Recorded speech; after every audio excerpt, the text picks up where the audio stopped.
friend, Ted Cruz.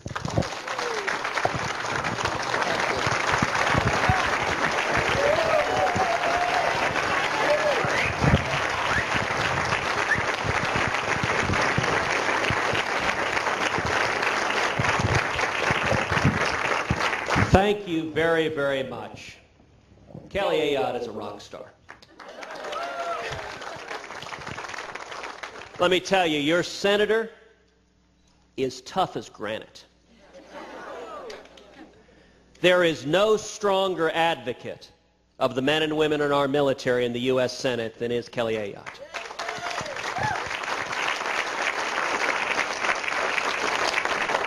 And there is no one tougher going to get the truth about what happened in Benghazi than Kelly Ayotte.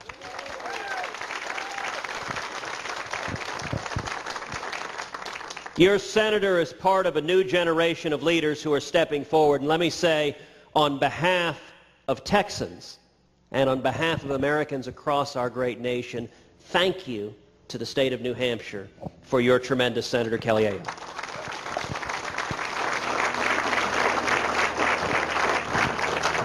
I also want to start by thanking Ambassador Petrone and Augusta for your tremendous hospitality, for opening up this incredible home, for bringing a Texan from the swamps of Houston to this exquisite vista that is truly breathtaking, and I'm pretty sure that you can actually see Canada from here.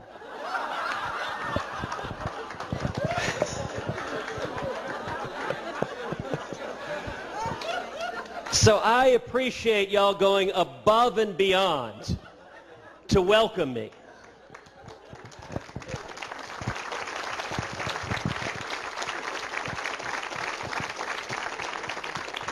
And I'll note as I went upstairs in the home that Augusta had a bumper sticker sitting by the stairs that said, "Stop crime, shoot back."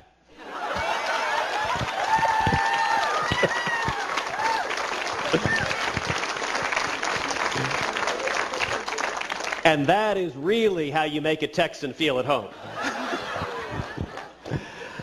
I want to thank Jennifer for your incredible hard work bringing this together, all of the bringing everyone here. And I want to thank all of y'all for traveling. So many of you traveled hours and from all over the place to be here. Thank you. Thank you, thank you, thank you.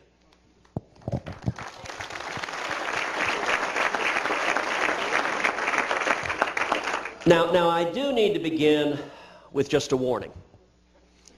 By virtue of your coming here tonight, tomorrow morning, each of you will be audited by the IRS. So thank you for the strength of the courage of your convictions. You know, this week, our eldest daughter, Caroline, started kindergarten. So it is a big week in the Cruz household. Caroline was giddy. She was jumping off, bouncing off the walls. And it made me think back to a couple of years ago. A couple of years ago, Heidi and I were on vacation with our two girls, and we were with some friends who also have two little girls. And we were going out to dinner, and Caroline wanted to drive with them, and there was no space in the car. Caroline was 3 at the time. And she proceeded to fall down to the ground and kick and yell and scream and throw a total tantrum. I know none of y'all have ever had kids do anything like that. And my wife, Heidi is tough. And so she had a very stern conversation with Caroline. And dinner was almost canceled, and then it wasn't. We went to dinner. We went back to the hotel room on vacation. We went up to the hotel room, and Heidi and I are kneeling down with Caroline as she's saying her prayers at night. And Caroline looks up and she goes, "Dear Jesus, today, we had a situation. And I'm not sorry, but it's not going to happen again."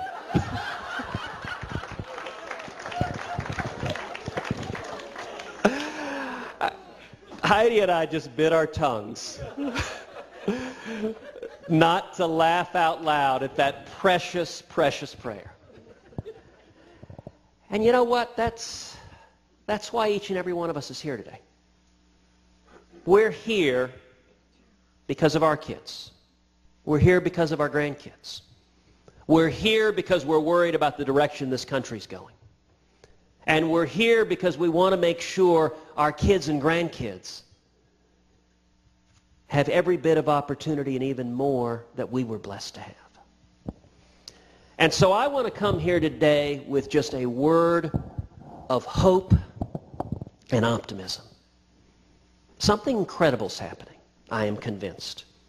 We are seeing a new paradigm in politics that is changing the rules.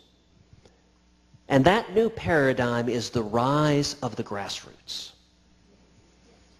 There is no power in politics like the grassroots. And I want to talk about the grassroots in the past, in the present, and in the future.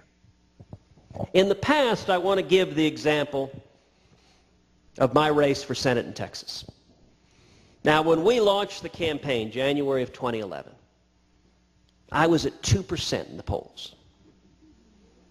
The margin of error was 3%.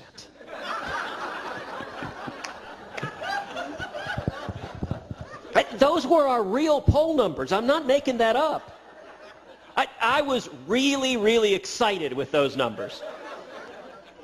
Until Heidi pointed out to me that technically I could have been at negative 1%. We ended up going through a $50 million primary. It's the most expensive primary in the entire country. We were outspent 3-1. Had $35 million in nasty, personal, ugly attack ads. You know, midway through, Heidi's watching all those ads. She turns to me and says, "Goodness gracious, I didn't know you were such a rotten guy." And what we saw happen was incredible. We saw grassroots leaders throughout Texas. We saw Republican women like my friend Sylvia Manley. We saw Tea Party leaders. We saw business leaders. We saw community activists come together, men and women that began knocking on doors, began making phone calls, began sending emails and getting on Facebook and getting on Twitter and reaching out to everyone they knew and saying, listen, we can't keep doing what we've been doing. We got to turn things around. And despite being outspent 3-1, we went from 2% in the polls to not just winning, but winning the primary by 14 points and winning the general by 16 points.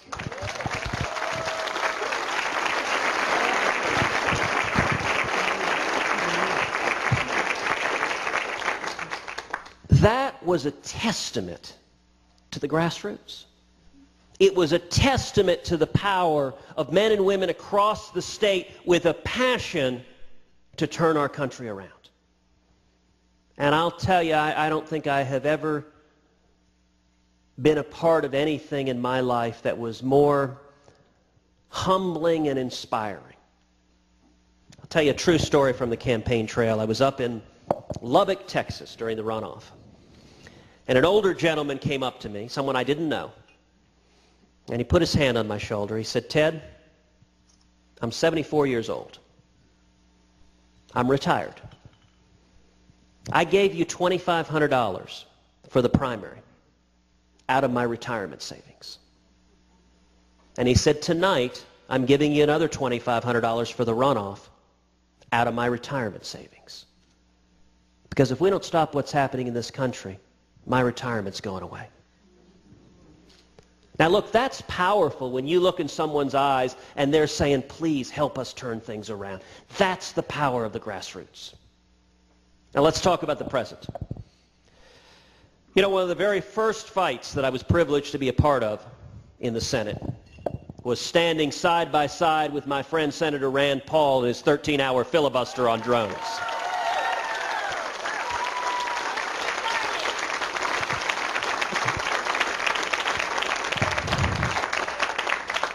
Now, when that started, it was 11:47 a.m. that Rand Paul went down to the floor of the Senate. And most of our colleagues thought what he was doing was strange, curious, even quixotic. The first two senators to show up to support him were Mike Lee and myself. And what happened is the American people began to get engaged. All across this country, people became fixated by C-SPAN. A phrase that does not occur naturally in the English language. I say to our good friends at C-SPAN. And we saw people all over the country going online and tweeting and speaking out and saying, yes, defend our constitutional rights. And it was incredible. As the day went on, one senator after another came to the floor of the Senate. A number had gone home to dinner, and their staffs called them and said, hey, get back here. And you'd see colleagues of mine come, they'd say, Twitter is blowing up. You'd see colleagues of mine coming to the floor of the Senate going, well, the Tweety thing is happening. I need to be here. For 13 hours, the American people spoke up and spoke loudly. And because of the involvement of the grassroots, the next day, President Obama was forced to do what he had refused to do for 3 consecutive weeks, which is admit in writing that the Constitution limits his authority to target U.S. citizens.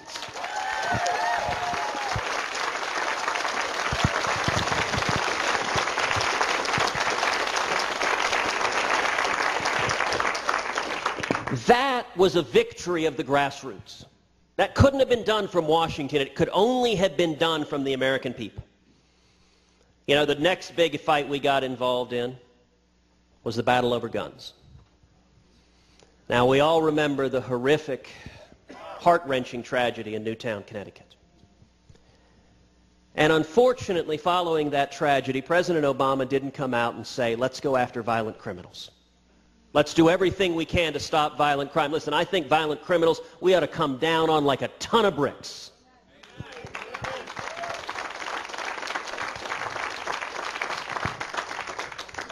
But unfortunately, President Obama instead tried to use that tragedy as an excuse to go after the constitutional rights of law-abiding citizens. Vice President Joe Biden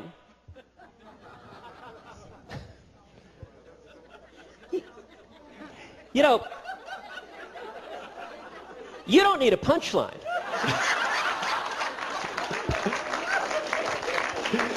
You just say his name, people laugh.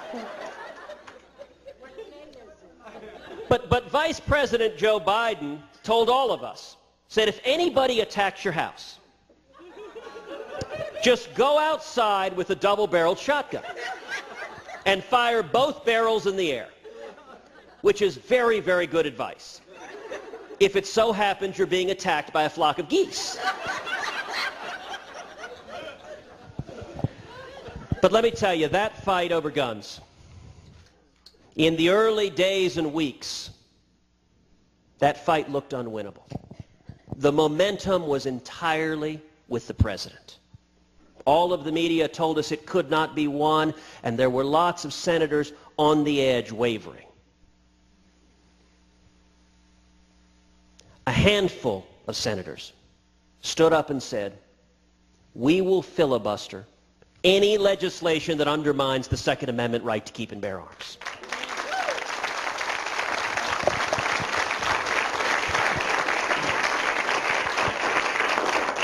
And what happened next was exactly the same thing that happened with drones. What happened next was the American people began getting involved, began speaking out, began emailing, began tweeting, began calling their senators and saying, defend our Bill of Rights. Let me tell you, one of the most effective defenders we had of the Second Amendment was your Senator Kelly Ayotte.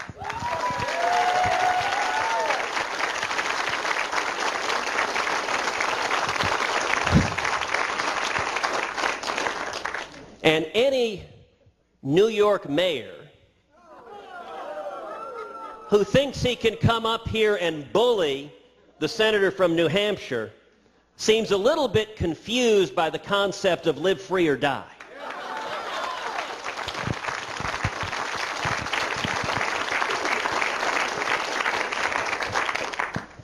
but as a result of the American people getting engaged. All of the senators that were on the fence, that were thinking about going with the president, that were agonizing when it came the day for the vote, every single proposal of President Obama's that would have undermined the Second Amendment right to keep and bear arms was voted down on the floor of the Senate.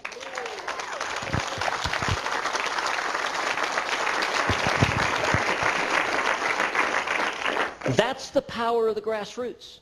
That's the new paradigm that we're seeing. So let's talk about the future. In my view, the top priority for every Republican should be to champion growth and opportunity.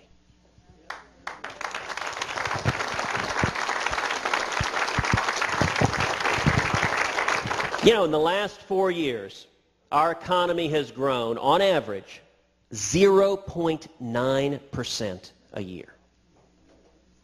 To put that in context, there's only one other period post-World War II of 4 consecutive years of less than 1% growth on average. 1979 to 1982, you're exactly right. Coming out of Jimmy Carter, and it was the same failed economic policies, out of control spending and taxes and regulation, and it produced the exact same economic stagnation.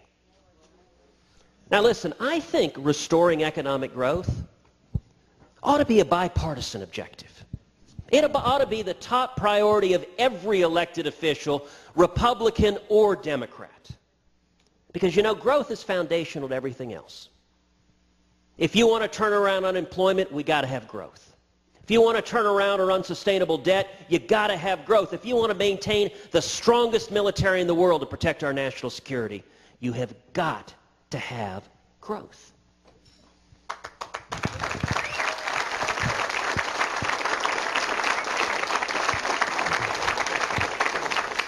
Now, how do you get growth?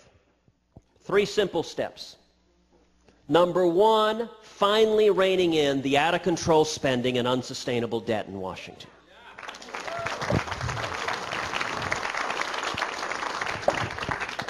You know, last fall, I had the privilege of speaking at the Republican convention down in Tampa. And I talked about the national debt. I talked about our 2 little girls, Caroline and Catherine.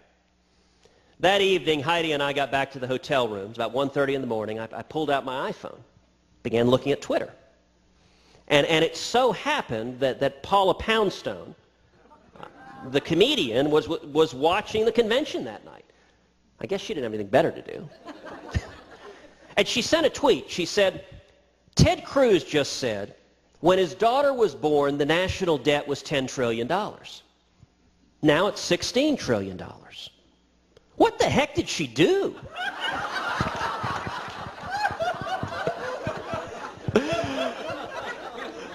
Which Heidi and I laughed so hard we almost fell out of bed. I said that in another gathering, and a guy in the back said, so it's her fault. But you know what? Caroline is 5. In her short life, our national debt has grown over 60%. Listen, what we are doing to our kids and grandkids is fundamentally immoral.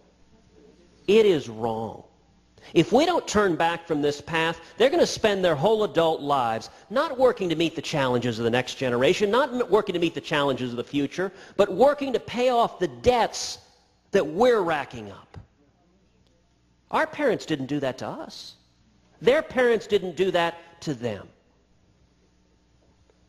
You know, there are a lot of people in the media that say anyone who was elected with support from the Tea Party, those guys are radical, they're extreme.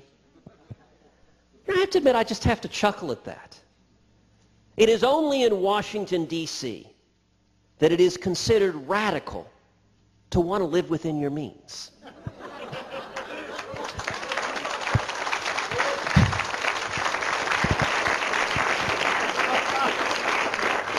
It is only at the United States Capitol that it is considered extreme not to want to bankrupt our kids and grandkids. The second step to restoring economic growth is fundamental tax reform.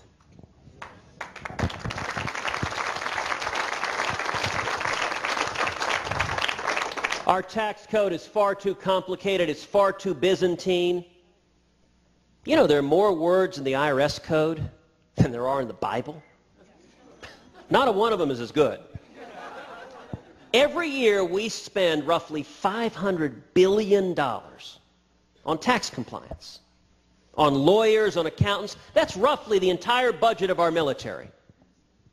And it's pure deadweight loss. As we like to say in Texas, it doesn't produce a single truck or tortilla. And then we've seen the abuses from the IRS. We've seen the IRS targeting the political enemies of President Obama's. We've seen the IRS asking citizen groups, tell us what books you're reading. Prepare a book report on the books you're reading. We've seen them telling other citizens, tell us the content of your prayers. You know what? The federal government has no business asking any American the content of our prayers.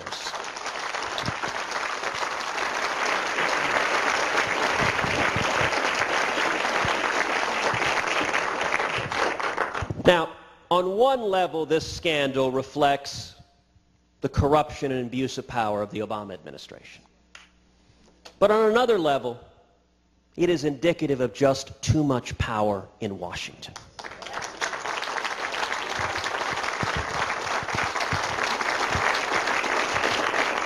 When the federal government thinks it has that much power over our lives, it doesn't matter which party is in power, something is wrong. And that's why I think the simplest and best solution is we should abolish the IRS.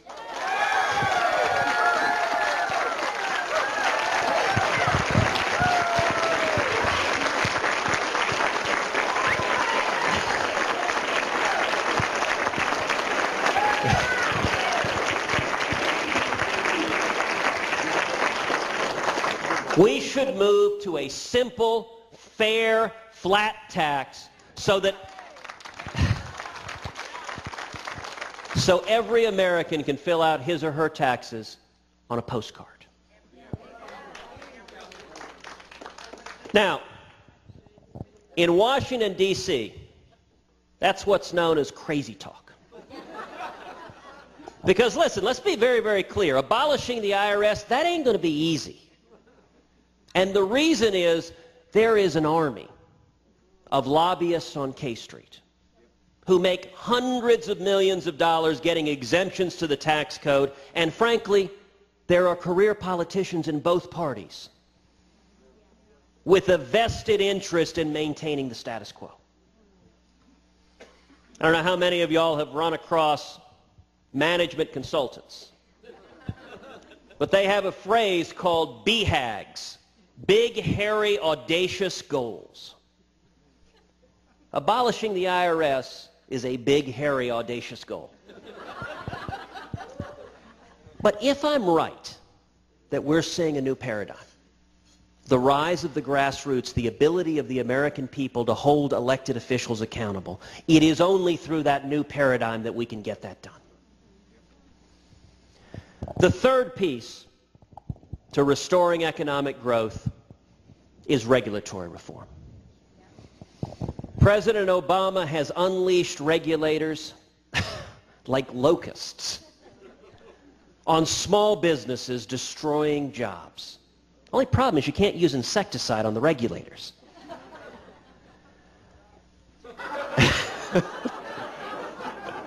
Now that's tough. I'm like, they're in the back going, want to bet?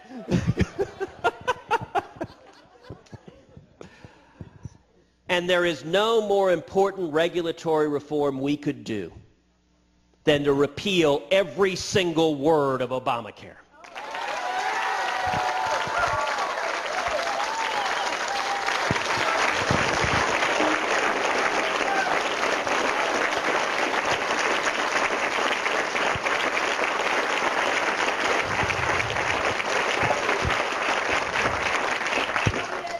Now, we are right now in the middle of a fight.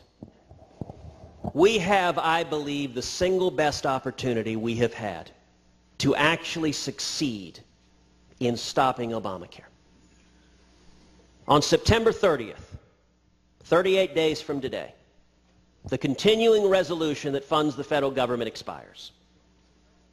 I have publicly pledged, along with a number of other senators, that under no circumstances will I support a continuing resolution that funds even 1 penny of Obamacare.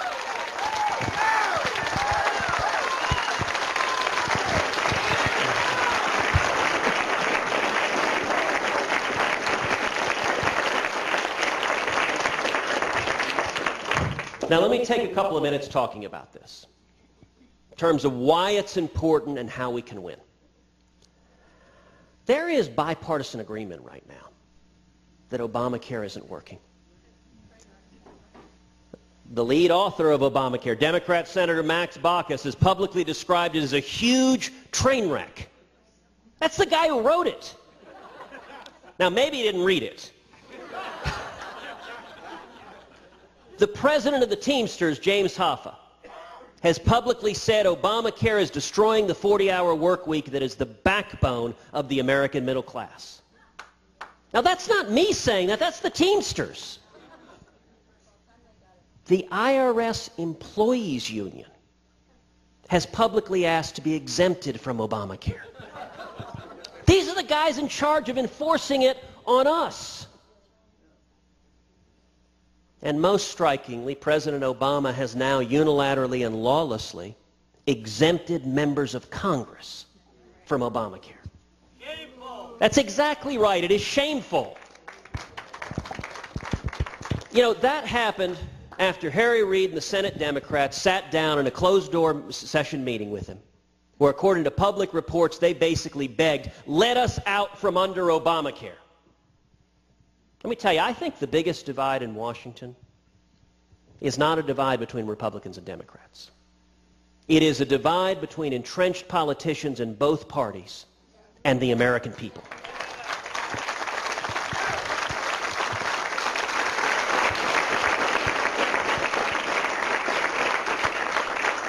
And there's no better example of that than the president's decision to exempt members of Congress from Obamacare. You know, Obamacare is the single biggest job killer in this country. A couple of days ago, I was down in Kerrville, a small town in Texas in the Hill Country. Sat down with about 20 small business owners and just asked them, I said, go around the table and share with me an issue that is weighing on your heart. Totally open-ended question. Over half of the small business owners said the single biggest obstacle my business faces is Obamacare. Several of them said, listen, we've got 30, 40 employees in our business. We've got great opportunities to expand. But we're not doing them because if we get over 50 employees, we're subject to Obamacare, and that'll drive us out of business. One woman owns several fast food restaurants. She said, almost with tears in her eyes, that she has been forced to reduce the hours of every single employee on her staff to 29 hours a week or less. She said, listen, many of these employees have worked for us 10, 20 years. They can't feed their families on 29 hours a week, but if we go out of business, they can't feed their families either. Had another fellow, as a manufacturing company, builds hunting blinds. He described how, much to his chagrin, he was forced to move that manufacturing overseas to China. And he said, listen, that's 150 to 200 good jobs, manufacturing jobs, that I want to have here in the United States. But if I have it here, it's subject to Obamacare. And we can't be competitive in the marketplace with that cost, and so I'm forced to send it overseas. Just this week, UPS sent a letter to 18,000 employees saying they were dropping spousal coverage, telling those employees, your husbands and wives all just lost their health insurance. Now, we all remember President Obama telling the American people, if you like your health insurance, you can keep it. Every day that's becoming less and less true. So how do we win this fight? Listen, a lot of people will tell you this fight is not winnable. A lot of people will tell you, let me tell you what I think should happen. The House of Representatives should pass a continuing resolution that funds the entirety of the federal government, every bit of it, except Obamacare.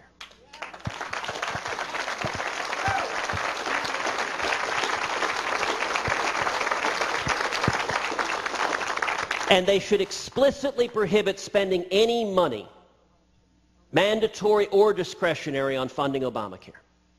Now, the next step, we know what's happened. We've seen this play before.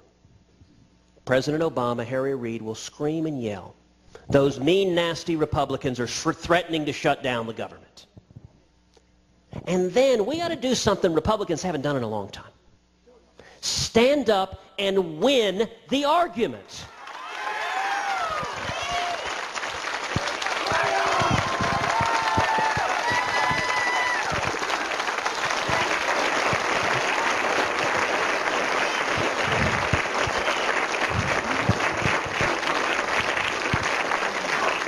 We need to say, listen, we have voted to fund the government. We don't want to shut the government down. President Obama has granted waivers to giant corporations. Why is President Obama threatening to shut the government down to deny those same waivers to hardworking American families? That's an argument we can win. And if President Obama forces a partial temporary shutdown and you have an impasse, you got two sides. That impasse ends when one side or the other blinks. Now, why is it that the media always says that President Obama will never, ever, ever abandon his principles? So Republicans have to abandon ours. You want to know how we win? Don't blink.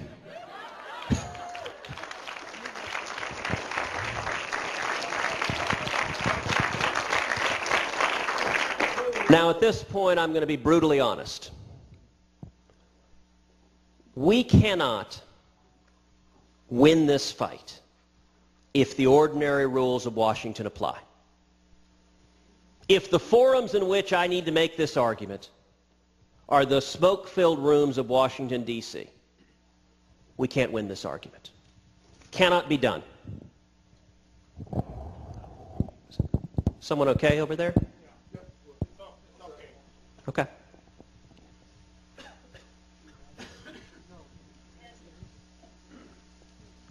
Let's just hold off a minute and make sure she's all right. She's okay, sir. Okay. We have it's under control right now. Okay.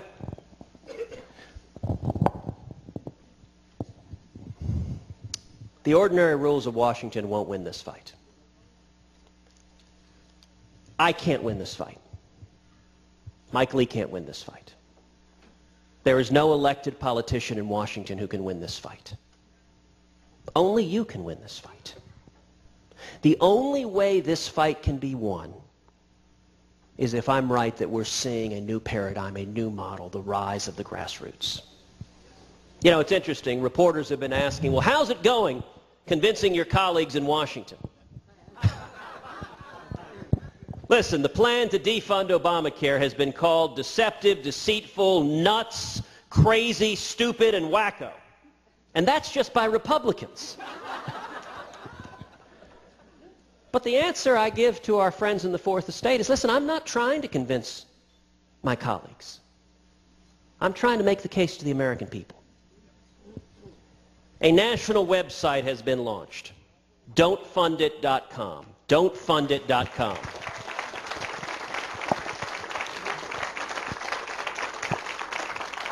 If you haven't done so already, I would urge each and every one of you to go to don'tfundit.com, sign the national petition, call your elected representatives, and get 10, 20, 30, 50 of your friends to do the same.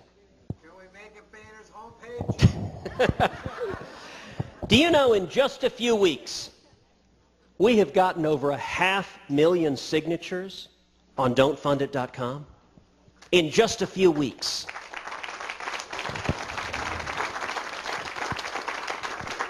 The only way we will win this fight is if we see a grassroots tsunami. If between now and September 30th we see millions upon millions upon millions of Americans going to don'tfundit.com, signing the petition, speaking out, and holding our elected officials accountable.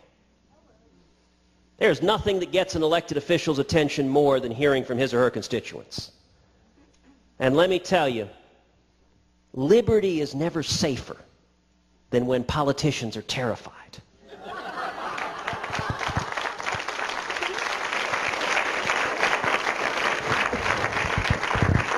So the most important reason I am here today is to ask for your help. If you agree we should save the American people from this train wreck, we should bring back jobs, bring back growth, then I need your help. We need your help in the next 38 days to get as many people as possible to come together and hold our elected officials accountable. Every one of us, including me.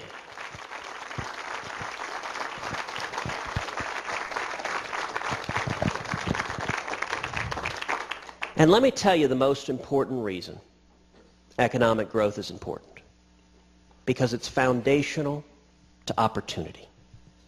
It is foundational to helping people achieve the American dream. For a long, long time, I've advocated what I call opportunity conservatism, which is that every policy as conservatives we think about, we talk about, should focus like a laser on opportunity, on how it impacts the least off among us, how it impacts young people and Hispanics and African Americans and single moms, those struggling to climb the economic ladder. Look, the dirty little secret that very few in the media will tell you, it's the people who have been hurt the most by the Obama economy are the least off among us. Under President Obama, Hispanic unemployment climbed to nearly 10%. African American unemployment to 14%. Youth unemployment, age 16 to 19, over 25%. Listen, when you pound small businesses with $1.3 trillion in new taxes, with massive regulations, it's not the CEOs who get hurt. If you were flying in a private jet 5 years ago, you're still flying in a private jet.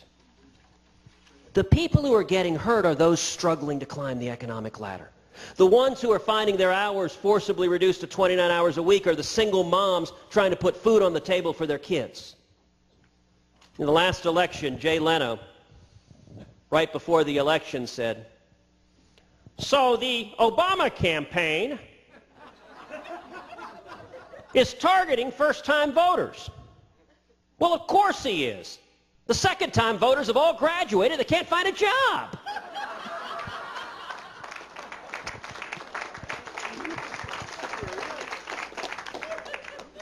We should be the party of the 47%.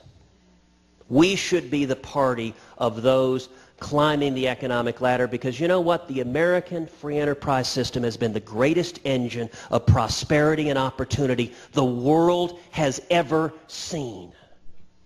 No nation on earth has allowed so many millions to come from all over the world with nothing and achieve anything.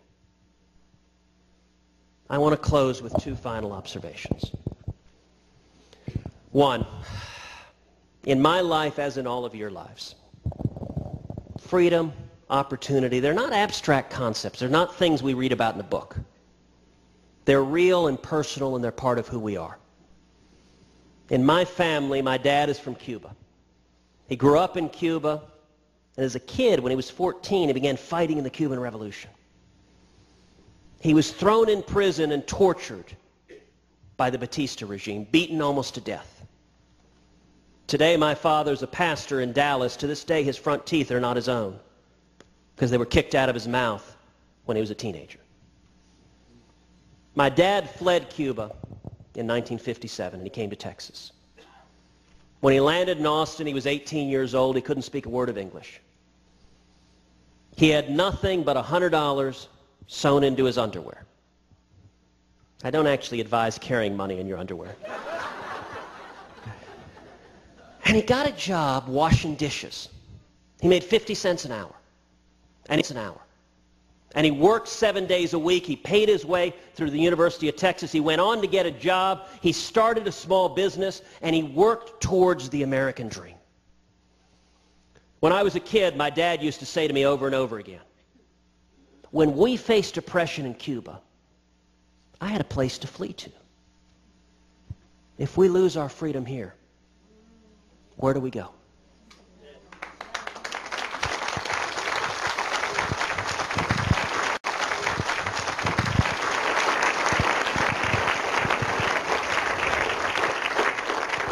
Now, my entire life, my dad has been my hero. But you know what I find most incredible about his story? How commonplace it is. Every one of us here has a story just like that. Whether it's us or our parents or our great-great-great-grandparents, we are all the children of those who risked everything for freedom. Each one of us could walk up here one at a time and tell those stories. And I'm going to suggest to you that's the most fundamental DNA of what it means to be an American, to value freedom and opportunity above all else. And that's why we're going to succeed in turning this around. The final thing I want to say. If you remember nothing that I said tonight, then you probably had too much to drink.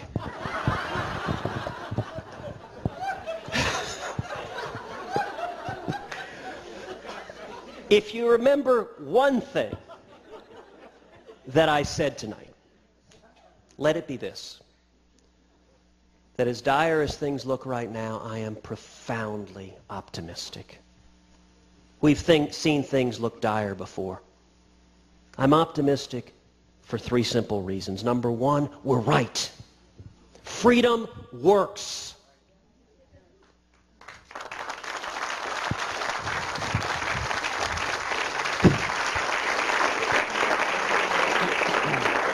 There is a very simple dynamic. Conservatives win when we effectively articulate what it is we believe. Because this is fundamentally a center-right nation. And liberals win when they effectively obfuscate what they believe. Their policies do not work, and all we have to do is speak the truth. Secondly, there is a new generation of leaders stepping forward in Washington. You know, if you look at new young leaders, people like Rand Paul and Marco Rubio and Mike Lee and Kelly Ayotte,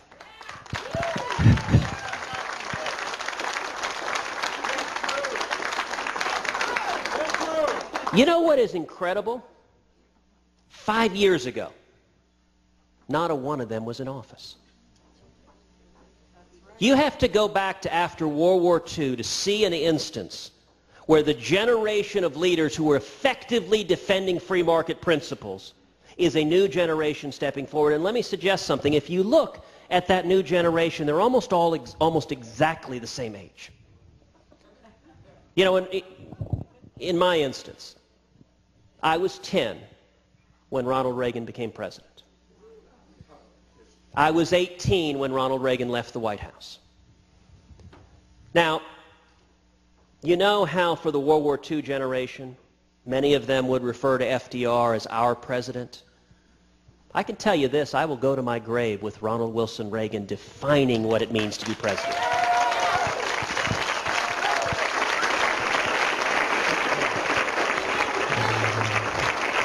He didn't blink. But I have referred to this next generation, this new generation, as the children of Reagan. Because listen to them communicate. Listen to Kelly stand up and talk about free market principles. Listen to Marco. Listen to Rand. They're positive, hopeful, optimistic, unifying, appealing to our better angels. They're echoes of Ronald Reagan. They're not mean, nasty, hateful, divisive, using wedge issues. They're saying we as Americans can get back to our founding principles that have made this nation so great. And the third and final reason I am optimistic, the biggest reason, is because of each of you. Because of the rise of the grassroots. If we're right that the American people are standing up and saying enough already, we're going to take our country back, we're going to get back to free market principles, we're going to get back to the Constitution, we're going to get back to the founding principles that made this the freest and greatest country on earth. You know, it took Jimmy Carter to give us Ronald Reagan.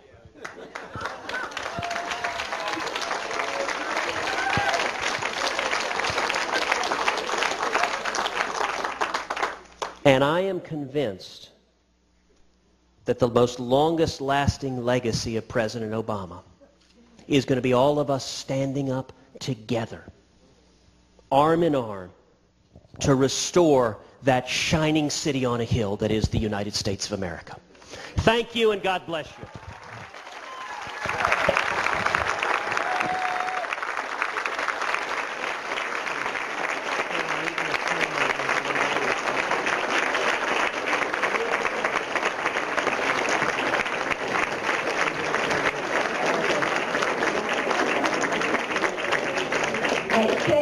Thank you all so much. Thank you so much. First of all, I want to say I learned something new tonight. Here in New Hampshire, we say thank you all. Apparently in Texas, they thank all you all. So is that more thank you or more people? I'm not sure what that is. So technically speaking, all y'all is the plural of y'all. Okay, there you go. I want to just very quickly, you just reminded me, I'm going to say this very quickly. It was Ronald Reagan who reminded us that freedom is always only one generation away from extinction. And if we do not engage now in the fight to preserve freedom, then we will one day be telling our children and our children's children what it once was like to be free. That's why we're all here. Thank you so much.